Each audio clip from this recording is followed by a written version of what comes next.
பேராசிரியர் சீனிவாசன் அவர்களை அழைக்கிறேன். தனித்தன்மையால் தமிழ்நாடு இழந்ததே அதிகம் அப்படிங்கிற அந்த பார்வையை அவர் முன்வைக்கிறார். தமிழ்நாடு தனித்தன்மை உள்ள ஒரு மாநிலம். தமிழன் என்பவன் வேறு யாருடனும் ஒட்டமாட்டான், தனித்தன்மை உள்ளவன். தமிழன் என்றால் இந்திய தேசியத்திற்கு எதிராகவோ முரணாகவோ இல்லாவிட்டால் கூட உடன்பட்டு நிற்க மாட்டான் என்பது போன்ற பொருள்படும்படி பலர் பேசினார்கள். ஆனால் அதெல்லாம் தவறு என்பதை நிரூபிக்கிற மண் தான் இந்த தூத்துக்குடி, திருநெல்வேலி, தென்பாண்டி சீமை என்பதை இங்கே நான் சொல்லிக்கிறேன்.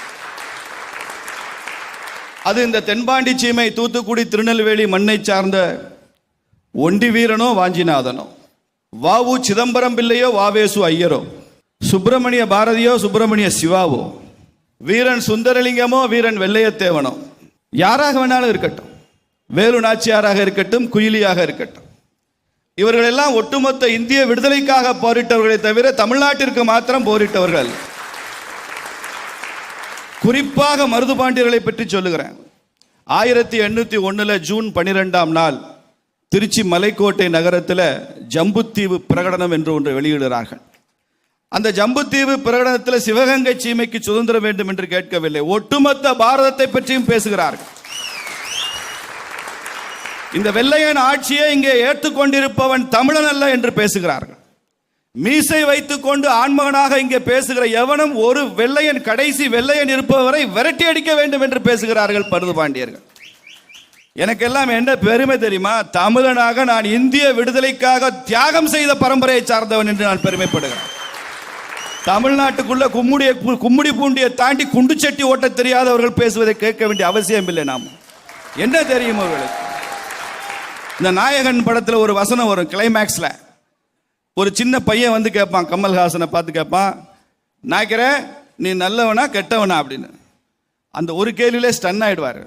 தமிழ்நாடு வளர்த்திருக்கிற தனித்தன்மை என்ன? இன்னைக்கு ஒவ்வொருத்தரையும் பார்த்து கேளுங்க, ஐயா தம்பி நீ திராவிடனா தமிழனான்னு கேளுங்க, பதிலே தெரியாது. இல்லாத திராவிட அடையாளத்தை இங்கே செயற்கையாக பொருத்தி நீங்க தான் திராவிட நாடு, திராவிடம், திராவிட முன்னேற்ற கழகம், திராவிட கழகம் என்று தானே பேசுகிறோம். அப்புறம் ஏன் கலைஞரை பற்றி பேசும்போது தமிழின தலைவர் என்று ஐயா பேசுறோம், திராவிட தலைவர் பேச வேண்டியதானே? நீங்கள் சொல்லுகிற இந்த திராவிடத்தை கண்ணதாசன் ஆரம்பத்தில் அவன் திராவிட இயக்கத்தில் இருக்கும்போது ஒரு கவிதை எழுதுகிறான். இந்தியா முழுவதும் எவ்விடம் ஓர்வழி, எவ்வழி ஓரினம், எவ்வழி இந்தியா ஒன்றாகும். கன்னடம், தெலுங்கர், மலையாளம், தமிழர் ஒன்று சேர்ந்தால் திராவிடம் நன்றாகும் அப்படின்னு எழுதுறான் ஆரம்ப காலத்தில். அப்போ தெலுங்கு, கன்னடம், மலையாளம், தமிழ் எல்லாம் சேர்ந்ததான திராவிடம். இந்த திராவிட சித்தாந்தத்தை இன்னைக்கு ஆந்திராவில் ஏற்றுக்கிறானா? கர்நாடகாவில் ஏற்றுக்கிறானா? கேரளாவில் ஏற்றுக்கொள்கிறானா? இங்கே மாத்திரம் ஏன் திராவிடர் கழகம், திராவிட முன்னேற்ற கழகம்? அங்கெல்லாம் அப்படி தெலுங்கு தேசம் தானங்க அங்கே இருக்குது.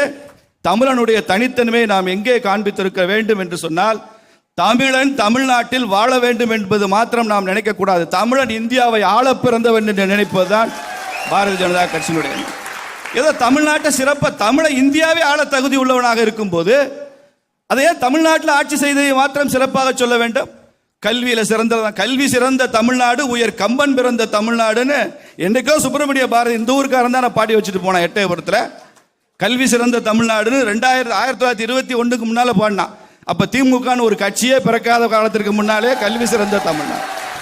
அதற்கு காரணம் என்ன சொல்றான்? கல்வி சிறந்த தமிழ்நாடு, உயர் கம்பன் பிறந்த தமிழ்நாடுன்னு சொல்றான். யாமறிந்த புலவரிலே கம்பனை போல், வள்ளுவனை போல், இளங்கோவை போல் பூமிதனிலே யாங்கனுமே கண்டதில்லைன்னு சொல்றானா இல்லையா? அப்போ எப்படிப்பட்ட முன்னோர்களை கொண்டு வாழ்ந்திருக்கிறோம். அத்வைத தத்துவம் கொடுத்த சங்கரன் தமிழன் தான், பிறந்தது காலடி.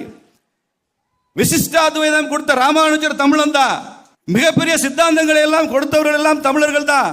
தென்னாப்பிரிக்காவில் அங்கே இருக்கக்கூடிய இந்திய மக்களின் விடுதலைக்காக மகாத்மா காந்தி போராடும் போது காந்தி கூட நின்றவர்கள் எல்லாம் குஜராத்திகள் அல்ல, அத்தனை பேரும் தமிழர்கள் என்பதை எங்க தெரியும்.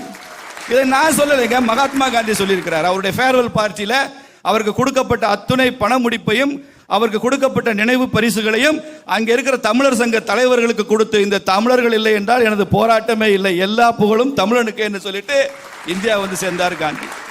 விவேகானந்தர் வங்கத்தில் பிறந்தவர் தான், ஆனால் அவர் அடையாளம் கண்டது தமிழ்நாடு. அவரை அமெரிக்காவிற்கு அனுப்பி வைத்தது தமிழ்நாடு. அவருக்கு விவேகானந்தர் என்று பெயர் சூட்டியதே, விசிட்டிங் கார்டு அடிச்சு கொடுத்ததே தமிழ்நாடு. அமெரிக்கா சென்று அவர் கஷ்டப்பட்ட போது இங்கிருந்து நிதியுதவி அனுப்பியது தமிழ்நாடு. அவர் திரும்ப வந்து அவர் வங்காளத்துக்கு செல்லவில்லை. 4 ஆண்டுகள் கழித்து இந்த தமிழகம் இல்லை என்றால் இந்த விவேகானந்தன் இல்லை என்று சொல்லி பாம்பனுக்கு வந்து சேதுபதி மகாராஜாவை தாங்க முதல்ல பார்த்தாரு, வங்காளத்திற்கு செல்லவில்லை. வங்கம் விவேகானந்தரை பெற்றெடுத்தது, தமிழ்நாடு தான் தத்தெடுத்தது என்பதை சொல்லுகிறேன். இன்னைக்கும் தமிழ்நாட்டில் இவ்வளவு பேசுறீங்களே, இது பெரியார் மண்ணு கலைஞர் மண்ணுன்னு பேசுறீங்கல்ல, இன்னைக்கு தமிழ்நாட்டில் எத்தனை கல்வி நிறுவனங்கள் அண்ணா பேர்ல இருக்கு, பெரியார் பேர்ல இருக்கு, கலைஞர் பேர்ல இருக்குன்னு சொல்லுங்க. அரசு நிறுவனங்கள் இருக்கும், மக்கள் நடத்துகிற நிறுவனங்கள், மிக பெரும்பான்மையான நிறுவனங்கள் ஒருவர் பெயர்ல இருக்கிறனா சுவாமி விவேகானந்தர் பேர்ல தான் இருக்கு தமிழ்நாட்டில். தேசியம் தாங்க வாழ்க்கை மூச்சு. வளர்ச்சியை பத்தி இவ்வளவு பேசுறீங்க. 1951 இடஒதுக்கீடு வந்த போது அப்போது முதலமைச்சராக இருந்தது யார்? திமுகவா? காங்கிரஸ் கட்சி தான் இருந்தது.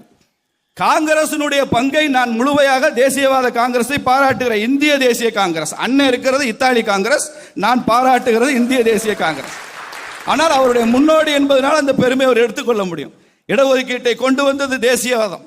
தமிழ் பாடமொழியாக இருக்கும் என்று அறிவிக்கப்பட்டது அவினாசிலிங்கம் செட்டியார் காங்கிரஸ் ஆட்சியில் கல்வி அமைச்சராக இருக்கும்போது அவினாசிலிங்கம் செட்டியார் அவர்கள் கொண்டு வந்ததுதான் தமிழ் பாடமொழியாக இருக்கணும்.